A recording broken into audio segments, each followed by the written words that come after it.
2018, namulat din ako dito kasi yung magulang ko pala, diboto na siya ng officer. Ganun din ba sa inyo, mga magulang nyo, mga diboto na Tama na lang po. Sa magulang, tama na lang po. Lumanin nyo. So, kayo ba personal na may connection na kayo sa Kung Jesus Nazareno? Pakiramdam niyo binago na yung buhay? May mga himala niyo ba siya nagawa sa buhay niyo? Ano mga kaso na kwenta yung mga nagawa po Jesus Nazareno? Nagagandang kwenta. Makabuntay.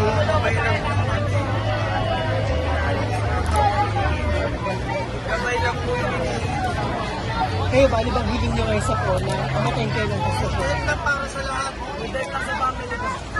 Kayo ba? Wala yung puso ito.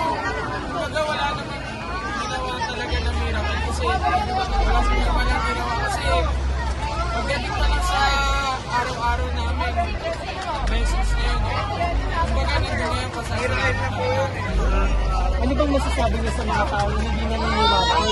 Inaaway yung tinutulig sa yung pananampalataya. Ay, hindi siya naniniwala.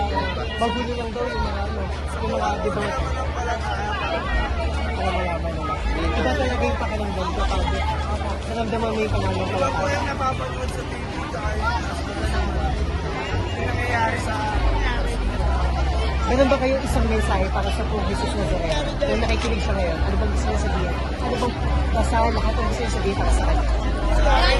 gabay lang sa akin. Gabay lang po. Sabay lang. Walang hanggang pasasalamat. Sa salamat. Pasasalamat dahil saan? Sa Dahil nakakaligtas kayo, dahil nakakakain, nakakasurvive kayo.